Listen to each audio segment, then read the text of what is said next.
Hello বন্ধুরা, স্বাগত সকলকে আর একটা নতুন ভিডিওতে। আজকের এই ভিডিওতে আমি আলোচনা করব খাকি বেঙ্গল চ্যাপ্টার 2 এর যে মোশন পোস্টারটা গতকাল ড্রপ করা হয়েছে নেটফ্লিক্সের তরফ থেকে সে বিষয়।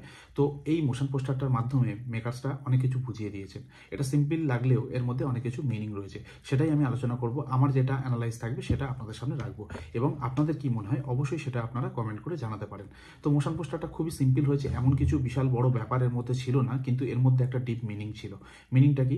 প্রথমে এটা অনেকের কাছে শুনেছেন বা আপনারা বুঝতে পেরেছেন, দুটো সাইড করা হয়েছে, একটা ডার্ক একটা লাইট সাইড, অর্থাৎ একটা পজিটিভ একটা নেগেটিভ। নেগেটিভ দিকে রয়েছে বুমবাদা থেকে শুরু করে শাশ্বত, সবাই বুঝতে পারছেন। তো এরা নেগেটিভ রোল করছেন এই সিরিজটায়। আর অপোজিটে লাইট সাইডে যেটা রয়েছে তারা হচ্ছে পজিটিভ ক্যারেক্টার, যেখানে জিত থেকে শুরু করে পরমব্রত সবাই রয়েছে। তো এই জিনিসটা খুব ভালো করে বুঝে গেছেন। তার সঙ্গে যে জিনিসটা বোঝা যাচ্ছে এখানে, যে একটা ম্যাপের উপর পুরো জিনিসটা করা হয়েছে, ম্যাপের উপরে একটা রেড লাইন টানা রয়েছে যেখানে খাকি বেঙ্গল চ্যাপ্টার লেখা রয়েছে। সেখানে কলকাতার হাওড়া ব্রিজ এবং হলুদ ট্যাক্সি আমরা দেখতে পাচ্ছি, অর্থাৎ কলকাতা শহরকে কেন্দ্র করে এই ঘটনাটা হচ্ছে, তাই মানচিত্র দিয়ে পুরো জায়গাটাকে ইন্ডিকেট করা হয়েছে। এটাও ক্লিয়ার হয়ে গেছে। তার সঙ্গে আরেকটা জিনিস যেটা লক্ষণীয় সেটা হচ্ছে, দেখবেন মোশন পোস্টারটা যখন স্টার্ট হচ্ছে তখন দেখবেন রক্তের মানে ফোঁটা পড়ার মতন স্প্রেড হচ্ছে জিনিসটা, অর্থাৎ রক্তাক্ত কলকাতা, শুধুমাত্র কলকাতাকে এখানে বোঝানো হয়নি। তো লাল রঙের মধ্যেই পুরো জিনিসটা এসছে, অর্থাৎ এটাকে রক্ত ইন্ডিকেট করা হচ্ছে বা মেকার্সরা ইন্ডিকেট করেছেন। এই মোশন পোস্টারের আরেকটা সিগনিফিকেন্ট দিক রয়েছে যেটা মেকার্সরা খুব ভালো করে বুঝিয়ে দিয়েছেন, যে বুমবাদার ক্যারেক্টারটা কি হতে চলেছে বা বাকিদের ক্যারেক্টারটা কি হতে চলেছে। দেখবেন একটা জিনিস খেয়াল করে, দুদিকে ক্যারেক্টাররা রয়েছে, একদিকে যেরকম বললাম নেগেটিভ ক্যারেক্টার, একদিকে পজিটিভ ক্যারেক্টাররা রয়েছে। তো তার মধ্যে দেখবেন সবার হাতে বন্দুক রয়েছে। জিতের দিকে যদি দেখেন, জিতের নিচে থেকে শুরু করে সবার হাতে বন্দুক রয়েছে। চিত্রাঙ্গদা সিং এবং পূজা চোপড়ার হাতে বন্দুক বাদ দিয়ে বাকি সবার হাতে বন্দুক রয়েছে এই সাইডে। আর অপর দিকে যদি দেখেন, যারা নেগেটিভ রোল প্লে করছেন, বুমবাদা বাদ দিয়ে কিন্তু সবার হাতে বন্দুক রয়েছে, অর্থাৎ সবাই মাঠে নেমে অ্যাকশন করবে। বুমবাদা কিন্তু সেই লেভেলের কিছু এখানে করবে না। তিনি যেটা করবেন সেটা মাইন্ড গেম খেলবেন, তার পাওয়ারের এখানে ইউজ করবেন, এদেরকে নিয়ে খেলবেন। তো বুমবাদার ক্যারেক্টারটা এখানে খুব ভালো করে ক্লিয়ার হয়ে যাচ্ছে যে বুমবাদার রোলটা এখানে কি থাকতে চলেছে। তিনি একটা স্ট্রং পলিটিশিয়ান, কিন্তু তিনি মাঠে নেমে কিছু করবেন না, তিনি অ্যাকশনে আসছেন না। যদি তিনি অ্যাকশনে আসতেন, তার হাতে এখানে কিন্তু একটা বন্দুক বা অন্য কোনো লুক আমরা দেখতে পেতাম। তার লুকটা কিন্তু একটা পলিটিক্যাল যেরকম লুক হয় সেরকম একটা মানে স্মার্ট লুক দেখা যাচ্ছে। তো এই লুকটার মধ্যে কিন্তু যেরকম সরলতা রয়েছে, তার সঙ্গে কিন্তু ডেঞ্জারাস একটা ব্যাপার রয়েছে, যেটা পলিটিশিয়ানদের মধ্যে থাকে, আমরা সকলেই জানি। তো সেই জিনিসটা কিন্তু এখানে বুমবাদার লুকের মধ্যে দিয়ে বহিঃপ্রকাশ হচ্ছে, যেটা আমরা বুঝতে পারছি। তিনি কিন্তু অ্যাকশনে আসবেন না, কিন্তু যেটা করবেন ব্রেন দিয়ে করবেন। এই মোশন পোস্টারে বুমবাদার যে ক্যারেক্টারটা এখানে দেওয়া হয়েছে, সেই ক্যারেক্টারটা দেখে আমরা বুঝতে পারছি এই সিরিজে বুমবাদার রোলটা কি হতে চলেছে। মোটামুটি মেকার্সরা কিন্তু একটা আভাস দিয়ে দিয়েছে এই মোশন পোস্টারের মাধ্যমে। তার সঙ্গে যদি জিতের দিকে দেখেন, দেখবেন তিনি কিন্তু অ্যাকশন অবতারে রয়েছেন বা মোডে রয়েছেন। তো এই মোডের মানে তিনি অ্যাকশনে থাকবেন, প্রত্যেকটা জায়গায় তিনি যাবেন, অ্যাকশন করবেন বা এনকাউন্টার করবেন, যা খুশি মানে পুলিশ অ্যাজ এ কপ যেটা করার সেটা তিনি করবেন। তার সঙ্গে তার নিচে যারা রয়েছেন তারাও সেটা করবেন। মিমো চক্রবর্তী থেকে শুরু করে পরমব্রত সবাই রয়েছে। তার সঙ্গে নিচে যারা রয়েছেন তারা অনেকে গিয়ারলেস রয়েছেন, তাদের ব্যাপারটা আলাদা, তাদের রোলটা কি হবে সেটা অতটা বলা সম্ভব না যতক্ষণ আমরা সিরিজটা দেখব। তো মোটামুটি একটা ক্লিয়ার আমরা আন্দাজ পেয়ে যাচ্ছি যে কারা কারা এখানে অ্যাকশনে থাকবে, কারা মাইন্ড গেম খেলবে। তো বুমবাদার রোলটা এখানে যেহেতু নেগেটিভ রোল, তার যে ক্যারেক্টারটা এখানে মোটামুটি খুব ভালো করে পরিষ্কার বোঝা যাচ্ছে। আর জিৎ যেহেতু এখানে পুরো জিনিসটা তিনি লিড করছেন অ্যাজ এ কপ, তো তার যে রোলটা তাকে বড় করে ওপরে দেখানো হচ্ছে হাতে গান নিয়ে। তো মোটামুটি মোশন পোস্টারটা শুধু একটা মোশন পোস্টার ছিল না, এখানে কিন্তু পুরো সিরিজের একটা আইডিয়া দেওয়া হয়েছে। তো যে জিনিসটা আমার ব্যক্তিগতভাবে লাগলো, তো এই মোশন পোস্টারটা খুবই হ্যাভক কিছু পোস্টার না, কিন্তু পোস্টারটার মিনিং বিশাল রয়েছে।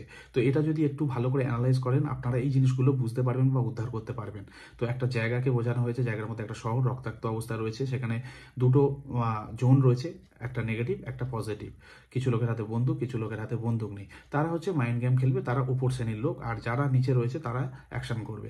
তো খুবই ক্লিয়ার একটা ইন্ডিকেশন রয়েছে মেকার্সদের তরফ থেকে। তো এটা মার্চ মাসের দিকে আসার কথা শুনছিলাম, বাট কনফার্ম কিছু হয়নি। তো এটুকু আমরা আশা করতে পারি যে মার্চের শেষের দিকে আসবে সম্ভবত, কারণ এরপরে কিন্তু নেটফ্লিক্সের বেশ কিছু স্ট্রং লাইন আপ রয়েছে। তো এই মার্চ মাসটার যে স্লট রয়েছে সেটা মনে হয় খাকি বেঙ্গল চ্যাপ্টারের জন্যই তুলে রাখা থাকবে।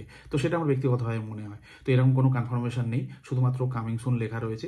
যত তাড়াতাড়ি আসে ততই মঙ্গল, বা আমাদের জন্য তত ভালো।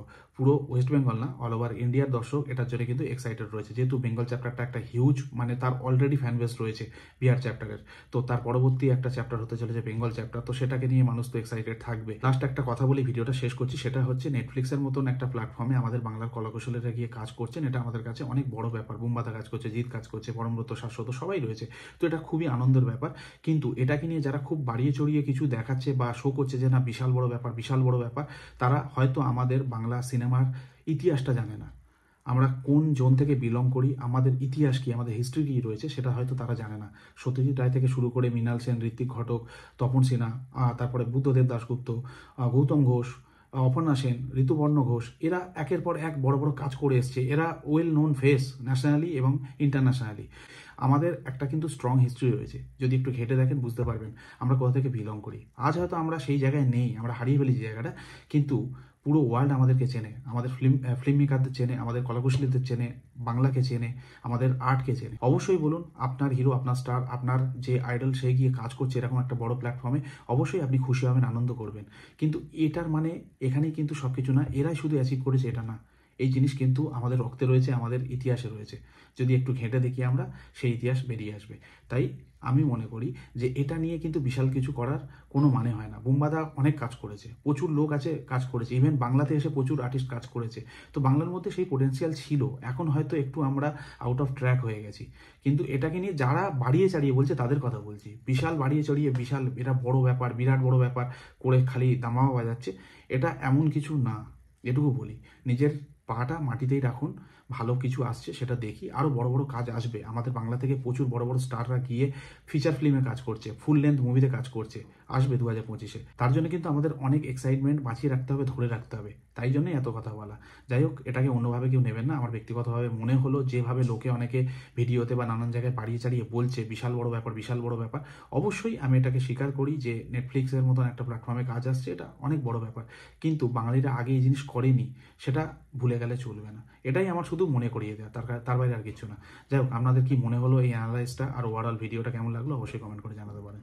ভালো থাকবেন সবাই, দেখা হবে পরের ভিডিওতে।